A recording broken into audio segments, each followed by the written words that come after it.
Daudzi no mums vēlas kļūt par uzņēmējiem. Motivācija un iemesli katram var būt savi. Viens vēlās nopelnīt lielas bagātības, cits vēlās būt pats noteicējs par savu dzīvi, vēl kāds cits vēlās mainīt pasauli vai palīdzēt citiem. Veiksmīga uzņēmējdarbība pozitīvi ietekmē ne tikai tās veicējus, bet arī apkārtējo vidi un cilvēkus. Tāpēc daudz tiek runāts par to, kā veicināt uzņēmējdarbību, it sevišķi Latvijas novados, kuros bieži vien ir ierobežotas ekonomiskās attīstības iespējas. Šī filma ir par jauniešu uzņēmējdarbību novados, par to, kas motivē viņus to uzsākt un mērķiem, ko tie vēlās sasniegt. 2014. gadā tika uzsākts jauniešu biznesa ideju konkurss Radām novadam, kura mērķis bija palīdzēt jauniešiem īstenot biznesa idejas tieši novados, lai veicinātu šo novadu ekonomisko attīstību. Konkurss bija unikāls ar to, ka tā ietvaros tika vērtētas ne tikai biznesa idejas, bet arī reāli sasniegtie rezultāti, radītās darba vietas, piesaistītās investīcijas un nomaksātie nodokļi novados. Pirmajā konkursā piedalījās vairāk kā 20 jauniešu komandas, no kurām 4 spēja īstenot biznesa projektus līdz 2016. gada rudenim, un šobrīd sekmīgi turpina darboties vismaz 3 biznesa projekti.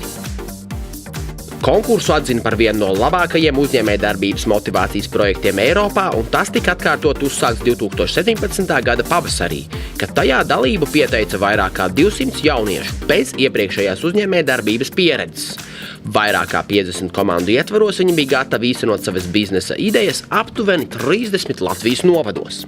Jau pirmais konkurss pierādīja interesantu aspektu, proti, ka no visiem jauniešiem, kur uzsāka dalību konkursā, idejas īstenoja tādi jaunieši, kuri nemācījās ar uzņēmējdarbību un ekonomiku saistītās sfērās. Tie, kuri mācījās, tie agri vai vēlu izstājās no konkursa. Tieši šis moments bija tas, kas radīja vēlmi izpētīt vairāk, kas tieši motivē jauniešus nodarboties ar uzņēmējdarbību novados, ar kādām grūtībām viņi saskaras un kā tās pārvar. Iespēju robežās tas tika pētīts arī 2017. un 2018. gada laikā. Smiltene kā tāda ir ļoti maz pilsēta un daudz cilvēki pievēršās aktīvai atpūtai.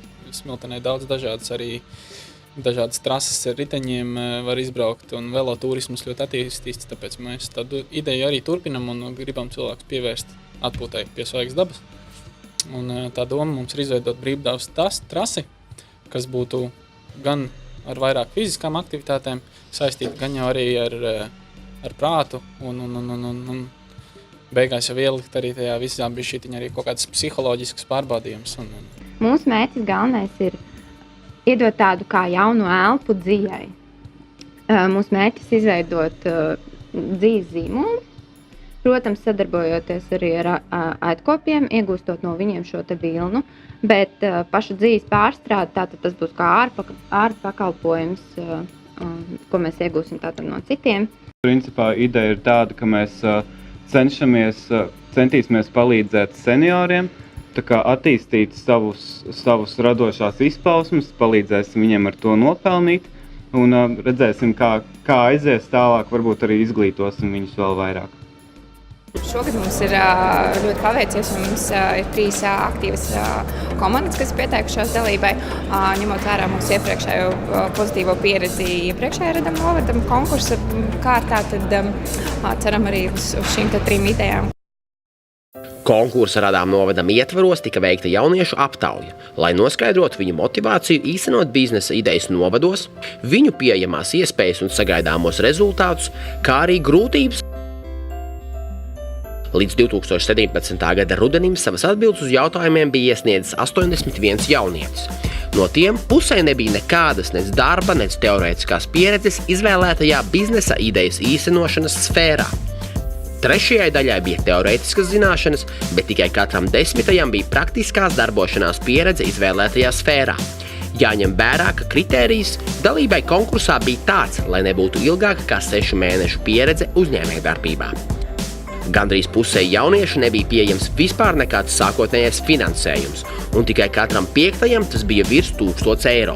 Starp finansējuma avotiem varēja būt gan personīgie iekrājumi, gan investoru finansējums, gan kredīts vai, piemēram, grantu finansējums. Par mērķiem, ko vēlās pirmā gada laikā sasniegt, visbiežāk jaunieši minēja finansējumu piesaisti, kā arī vēlmi izstrādāt produktu vai pakalpojumu. Tos minēja aptuveni 80% jauniešu. Pirmos ienākumus pirmā gada laikā sagaidīja tikai nedaudz vairāk kā puse no jauniešiem. Līdz ar to var secināt, ka kopējais ekspektāciju līmenis nebija pārlieku ambiciozs. Puse jauniešu atzina, ka viņi strādā pilna laika darbu, un gandrīz tikpat daudz arī mācās. Mazāk kā 10. daļa no jauniešiem bija gatava kā galveno savā dzīvē izvirzīt biznesa idejas īstenošanu. Kā galvenos motīvus, kāpēc vēlas īstenot biznesa ideju tieši novadā, jaunieši minēja piekļuvi nepieciešamajiem resursiem un labākus nosacījumus kā citviet. Nedaudz mazāk, bet vienalga pietiekami bieži kā iemesls tika minēts vēlme dzīvot un strādāt konkrētā vietā un iespējas saņemt pašvaldības atbalstu. Kā paredzamos šķēršļus ideju īstenošanai jaunieši visbiežāk minēja laika un finansējuma trūkumu, kā arī zināšanu trūkumu. Tāpat laikā interesanti, ka izpratnes un vīzijas trūkumu par biznesa ideju minēja tikai katrs 7. jaunietis, bet konkurence tikai 2 no 81. 2017. gada rudenī jauniešiem ar savām komandām bija iespēja prezentēt izstrādātās biznesa idejas konkursa ietvaros, lai vēl pēc gada varētu prezentēt sasniegtos rezultātus. Man liekas, ka ļoti pozitīvi bija salīdzinoši to, ka es arī diezgan daudz redzēju to startups, kaut kādas vairāk par 600 projektiem, laikam es esmu pats izskatījis. Un šie jau ir lielākā daļa jau ir kaut kādā stāvokļa stadijā, ka viņi jau ir radījuši kaut kādu prototipu un tas bizness jau kaut kādā mērā jau ir sācies un tas nav tikai kaut kāda ideja uz papīra vai kaut kas galīgi utopisks. Un pēc tam viņiem vēl ir radīti sarežģīti nosacījumi, ka tas bizness ir jāveic obligāti novadā, kur jau viņš jau pēc defaultā jau ir sarežģīts un neiespējams, bet viņi tomēr, kad cenšas un to rada, tas ļoti apsveicam. No idejas līdz rezultātam ir četras svarīgas lietas. Pirmkārt, protams, tā ir pati ideja un deksme, mirdzums acī par šo savu ideju. Otrais, tā ir komanda, jo viens cilvēks nekad nevar būt labs ideju autors, runātājs, darītājs un arī draudzēties ar cipariem, kas nav mazsvarīgi. Trešais noteikti ir spēja reaģēt uz situāciju vietējā kopienā, sabiedrībā, tendencēm, kas notiek. Un ceturtais noteikti tā ir spēja mācīties no savas pieredzes. Gan no pozitīvās, gan no negatīvās. Neapvainoties un iet tālāk. Mūsu mērķis ir izgatavot augstas kvalitātes dizaina grīdas saknes. Mūsu ekskluzīvākais produkts ir tieši līkliņa grīdas sakne. Šis ir produkts, kur dēļ mēs vispār pievērsāmies uzņēmējdarbībai. Viens no mūsu mērķiem ir sakārtot ražotnes apkārtni, gan kā mūsu pašu uzņēmumu, gan arī apkārt esošā teritorija ir būtu laba vieta arī citiem uzņēmumiem, lai varētu laika gaitā veidoties industriālajās tāpes. Mēs vēlētos izveidot Jelgavā IKT interešu un mūžizglītības mācību centru. Tātad, kāda būtu pilsētas iegūma? Pilsētas iegūma būtu, protams, galvenais iegūms ir tāds, ka šī ideja pilnībā sakrīt ar Jelgavas pilsētas un novada attīstības plānā aprakstītajiem mērķiem. Tātad, viss ir rokā pilnībā. Protams, mēs arī radīt darba vietas, radīt jaunas izglītošanās iespējas un veicināt novadu un pilsētas labklājību kā tādu. Mums ideja ir izveidot sporta un aktīvās apkārt cimentāru nomu, galvenokārt bāzēt to supu nomu. Pie ūdens trūknēm ir vairāk nekā 4-5 ļoti labi ezeri, protams, apkārtnē, kur tieši vasaras atpūtas periodā tiešām ļoti daudz cilvēku arī pavada savu lielu laiku, peldās, saudojās, pavada laiku kopā ar ģimenēm. Jā, par tiem galvenajiem iegūmiem jāteiksim, ka Uzpilsnes novada būs jauna aktīvās atpūtas vieta, kur varēs atpūsties novada iedzīvotāji, tāpēc arī turisti. Nodrošināts papildus darba vietas novada jauniešiem, kā arī popularizēts aktīvs un veselīgs dzīvesveids, ko mēs kā komandas dalībnieki pārstāvam. Ko iegūst novads, kas ir galvenais jautājums laikam šajā prezentācijā, ir vietu, turismu, cilvēkus un iespēja veikt uzņēmējdarbību daudz plašāk. Proti, pirmā lieta ir cilvēku iesaiste. Jau objektu būvniecības laikā mēs iedzīvinām šo vietu un aicinām vietējos iedzīvotājus palīdzēt radīt šo dabai draudzīgo objektu. Otrais posms ir apmācība, kur mēs apmācām vietējos cilvēkus, kas vēlas kļūt par speciālistiem un radīt šādus objektus. Trešais posms ir semināru nodarbības, kur mūsu atbalstītāji, piemēram, šajā gadījumā tikuri ielas sniedz informatīvas lekcijas vietējiem iedzīvotājiem un arī viesiem, piemēram, par kokapstrādi. Otrais iegūms, kad objekts ir realizēts, ir vieta atpūtai gan vietējiem iedzīvotājiem, gan turistiem. Tezēta pavisam atpūšās, pie upes, un tā ir iespēja varbūt aiziet prom no datora un iziet dabā un vasarā atpūsties. Tas ir mūsu mērķis, praktiski dabūt visus cilvēkus vasarā laukā no mājām, kaut kur pie dabas sežot kokā. Tas, man liekas, ir skaists mērķis, un kā viņš izskatās. Konkursa ietvaros jauniešiem bija pieejami mentoru pakalpojumi, apmācību semināri un publicitātes iespējas, lai varētu pilnveidot un veiksmīgāk īstenot savas biznesa idejas. Jāatzīmē, ka 89% jaunieši iesaistoties konkursā, kā biznesa atbalsta rīku, ko vēlētos izmantot, minēja tieši mentoringu, kas bija pat nedaudz populārāks nekā iespējas iegūt Eiropas Savienības finansējumu un dažādus grantus. Papildus tika organizētas tikšanās ar pašvaldību pārstāvjiem un vairākas komandas ieguva atbalsta iespējas arī tur. Tuvāko gadu laikā mums ir plānots pirmkārt palielināt bērnu skaitu bērndārzā, kas ir gan mūsu pašu ciemata bērni, kas šobrīd daļa varbūt vēl mācās bērndārzos, kur viņi ir uzsākuši mācības, bet ar labo piemēru un labām atsauksmēm no pirmā gada bērniem un viņu vecākiem. Mēs ceram piesaistīt vairāk bērnus no paša ciemata, kā arī bērnus no blakus novadiem, jo bērndārs atrodas Pabežu ciematā, un Pabežu ciemats savukārt ir reģiona novada malā, kas nozīmē, ka tur blakus ir gan Limbažu novads, gan Celkrastu novads. Tā kā šīs izglītības modelis ir alternatīvs, tad ar šo alternatīvo pieeju un alternatīvo izglītību mēs ceram piesaistīt bērnus arī no blakus novadiem. Mūsu lielākais mērķis ir uzsākt vēl nopietnāku eksportu. Gribētos sasniegt 80–90% no visa saražotā apjoma, ka tiek eksportēts. Tas ir viens. Un pašlaik jau strādājam pie noliktavas būvniecības, lai mēs varētu paplašināt savu sortimentu, tādējādi varētu veidot noliktavas krājumus gan gatavai produkcijai, gan arī izējmateriālam, kas arī savā ziņā nozīmē to, ka mēs varētu ātrāk saražot produktu klientam. Nebūtu materiāls jāpasūta, bet mums jau viņš būtu krājumā. Mēs varam spriest tikai pēc savas pieredzes, bet ja mēs spriežam pēc mūsu pieredzes, tad reģioni ir pateicīga vieta uzņēmējdarbības veidošanai, jo mums bija ļoti atsaucīgs novads. Viņiem iepatikās ideja uzreiz un principā viņi sāk uzreiz plānot, kā viņu realizēt.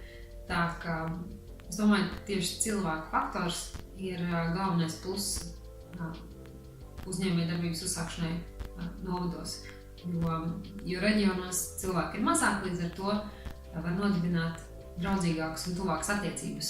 Tas ir milzīgs pluss. Katrā konkursā, kurā mēs piedalāmies, mēs savā idejā kaut ko vēl atrodam, kaut ko vēl papildinām. Protams, ka tās ir publicitātes iespējas, arī satiekam savus jaunos sadarbības partnerus, līdzīgi domājošus jauniešus, topošos uzņēmējus, un tas tā kā vairo mūsu visu kopējo loku, kas ir jaunie uzņēmēji.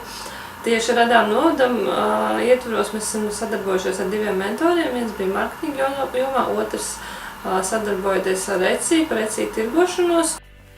Iespējams, viena no lielākajām problēmām varētu būt klientu trūkums, ja tas ir, ja tā nav ražošana, bet apkalpojošā sfēra, tad tā varētu būt viena no lielākajām problēmām reģionos, kas daļai skar arī mūs, jo bērndārzām pirmais nosacījums būtu, lai bērni ko vispār apmācītu, bet mums šī pagaidām nav problēma, jo pirmajā gadā bērnu skaits mums ir absolūti pietiekoši priekš iesākumu, jo pirmais gads vairāk ir adaptācijas periods. Runājot par iegūmiem, ko dod šāda veida jauno uzņēmēju konkursi, tajā skaitā, piemēram, Radām novadam, es gribētu teikt, ka katrā ziņā uzņēmējiem tā ir papildus motivācija. Ja tu piedalies konkursā, tad tev ir kaut kādā veidā jāievēro kaut kādu termiņu, piemēram, biznesa plānu iesniegšanai un tādām lietām, kad, lai arī tev ir ikdienas skrējiens un steigi, tu pieķeries, tās lietas izdari un sakārto, tev nav nekāda backup plāna, un tas, manuprāt, ir ļoti labi. 2018. gada rudenī tika vēlreiz aptaujāti jaunieši, lai noskaidrotu, cik tālu ir izdevies pavirzīties ar biznesa ideju īstenošanu un kādas ir bijušas lielākās grūtības. Pavisam tika iegūtas atbildes no 18 jauniešiem, un tālāk redzamie procenti raksturo atbilžu sadalījumu šo jauniešu vidū. Biznesa idejas ir izdevies īstenot 2/3 jauniešu, bet pārējie ir daļēji vai pilnībā pārtraukuši darbu pie tām. Visticamāk, arī tie, kas neatbildēja, ir pārtraukuši savu darbu pie tām. Līdz ar to attiecībā pret visiem sākotnēji aptaujātajiem jauniešiem aptuveni 15% ir izdevies īstenot biznesa idejas pusotra gada laikā.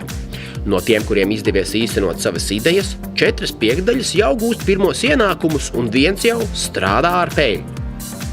Kā nozīmīgākos šķēršļus savu ideju attīstībai, tie, kuri tās ir īstenojuši, minēja laika trūkumu un finansējumu trūkumu. 4. daļai no dalībniekiem tiem bija pat kritiski liela ietekme. Tāpat starp faktoriem ar kritiski lielu ietekmi par reizē tika minēti kontaktu trūkums un intereses trūkums no klientu puses. Tie, kuri pārtrauca biznesa idejas attīstīšanu, kā kritiskākos faktorus minēja laika un finansējuma trūkumu. No jauniešiem, kuri piedalījās atkārtotajā aptaujā, salīdzinot savas ekspektācijas pirms pusotra gada un faktisko situāciju, 1/3 jauniešu minēja, ka rezultāti ir pārsnieguši viņu ekspektācijas. Puse jauniešu atzina, ka rezultāti ir tādi, kādus tos aptuveni arī sagaidīja, bet 5. daļa atzina, ka nav izdevies sasniegt nospraustos mērķus. Pēcība uzņēmējdarbībā ir, kā skaties, neveiksmi acīs. Vienmēr jāstāda mērķi augsti, kurus var sasniegt, liela mērķi, kurus var trāpīt. Pavisam noteikti nebaidīties un mēģināt, jo tas ir aizraujošs laiks. Ir interesanti to darīt, satikt jaunus cilvēkus un arī gribētu novēlēt tiem, kas jau ir iesākuši tajā pašā sākumā, lai viņiem izdodas sasniegt daudz vairāk nekā viņi spējuši izsapņot. Tur galvenais ir būt aktīvam un galvenais ir vienkārši atrast savu ideju. Faktiski, īstenot sevi. Es noteikti novēlētu visiem citiem uzņēmējiem aktīvi darboties un nemest klinti krūmos. Novēlējums tiem, kas vēlas uzsākt uzņēmējdarbību, ir darīt, jo uzsākot idejas realizēšanu nevar būt drošs par to, vai ideja aizies, neaizies, būs veiksme vai izgāšanās.